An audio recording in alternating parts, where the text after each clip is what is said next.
Okay, picture this. A worried parent walks up to your counter asking about their child's headaches. It's a scene that plays out in pharmacies everywhere, all the time. Today, we're going to open up a practical playbook for pharmacists, one that'll help you turn that moment of concern into confident, effective care. So, let's dive into the guide that makes your pharmacy the first and best line of support. First up, we're going to talk about why this is such a big deal. Then, we'll walk through that crucial first conversation and how to tell the difference between headache types. After that, we'll get into your treatment toolkit, we'll look out for the medication overuse trap, and we'll wrap up with some pro-counseling tips you can literally start using on your next shift. So, how common are we really talking about here?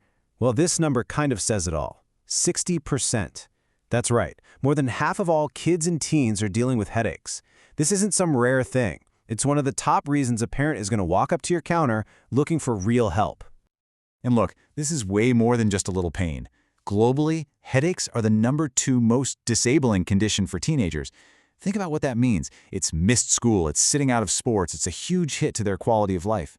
This is why your advice matters so much. You're not just stopping pain, you're helping them get their life back. All right, so that parent is standing right there at your counter. They're worried, their kid is miserable. Before you even think about reaching for a product on the shelf, what's the absolute first, most critical thing you should do? It all starts with a simple conversation. You got it. It all kicks off with that first conversation. And your goal here isn't just to sell a box of something. It's to be a detective, right? You're gathering the clues that are going to point you and them to the right diagnosis in the best possible treatment. So your first job is actually to empower the parent. Coach them to think through these things. What does the pain actually feel like? Is it squeezing or is it throbbing?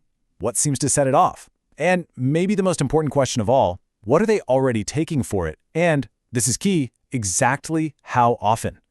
That last piece is absolutely vital information. And here's a pro tip that can honestly change the game. If you can, always try to get the story from the kid themselves. Parents give great context, for sure, but the child's description of what they're feeling, that's the most accurate, unfiltered info you're going to get. Encourage the parent to just let them explain it. You know, a huge part of your job is knowing when to hit the brakes and say, this needs a doctor. If the headache is super severe and came out of nowhere, or if it comes with things like weakness or confusion, or if the type of headache has suddenly changed, these are major red flags. This is your cue to strongly advise an immediate referral. Okay, so you've ruled out the scary stuff, no red flags. Now what? Your next job is to decode the headache. And you know what? Most of the time, it's going to be one of two types. Let's break down how you can tell them apart, right at the counter. Just think of this as your cheat sheet, right? A tension-type headache, that usually feels like a tight band squeezing the head, and moving around doesn't really make it worse. But a migraine, that's a whole different beast. It's throbbing, pulsating pain that definitely gets worse with activity, and it often brings nasty friends along for the ride, like nausea and sensitivity to light. Helping a parent see this difference is a huge value add. Okay, so you've got a pretty good idea of what you're dealing with. Now it's time to open up your treatment toolkit. Let's walk through the best evidence-based things you can recommend for both getting relief and preventing them in the first place. Now, this is probably the single most important thing to remember about pediatric headaches. The best treatment doesn't come in a bottle. I'm serious. The first line, the absolute mainstay of therapy, should always be non-drug strategies. This is where your counseling can have the biggest, longest-lasting impact. So, what does that actually mean in practice? Well, it's all about building healthy habits. You can give them simple but incredibly powerful advice. Things like making sure they get enough sleep, staying hydrated, never skipping meals, and getting regular exercise. I mean, these are foundational things that can slash headache frequency without a single side effect. Okay, but sometimes medication is needed for an acute attack, and these are your go-tos. Here's a great counseling point. For migraines, ibuprofen actually has stronger evidence behind it than acetaminophen does. Now, look at that last column, the MOH warning. This is non-negotiable. You have to tell them no more than 15 days a month for these analgesics and no more than 10 for the triptans. And we're going to talk a lot more about why in just a minute.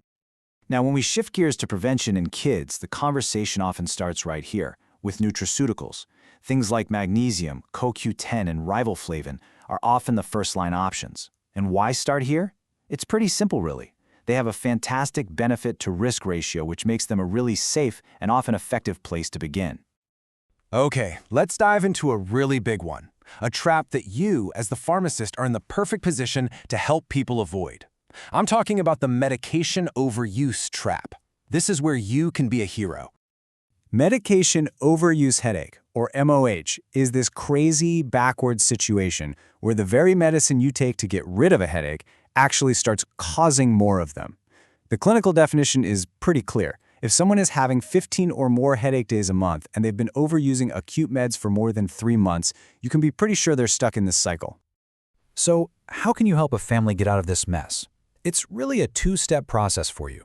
First things first, you have to educate. Gently but clearly explain how the medicine that's supposed to bring relief is now part of the problem. Step 2, guide them. Encourage them to talk to their doctor about a plan to slowly taper off, maybe using something like naproxen as a bridge to make it easier. Whew! Okay, we have covered a ton of ground. So let's boil it all down into a final checklist of pro-level counseling tips that you can put into action right away. Number 1, always suggest a headache diary. This simple little tool is priceless. It helps everyone, the patient, the parent, and the doctor, to finally see the patterns, identify the triggers, and figure out what's actually working. Next up, timing. Man, is timing everything. You got to tell them that for these acute meds to work their best, they need to be taken early, ideally within the first 30 to 60 minutes. That's how you stop that pain cascade before it really gets going. This one is so simple, but so important for keeping them comfortable. When you recommend an NSAID like ibuprofen, just add one more sentence, and make sure to take it with some food. It's a tiny step that can prevent a lot of stomach upset.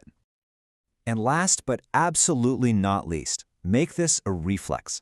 Every single time someone asks you for a headache medicine, ask them how often they're using it. That one question is your most powerful tool for catching and preventing medication overuse headache before it starts. And there it is, your complete playbook for turning a tough conversation into a moment of real positive impact. You've got the questions, you've got the tools, and you know the traps to avoid. So the only question left is, what are you going to do with it? Out of everything we just covered, what's the one tip you'll take with you and implement on your very next shift?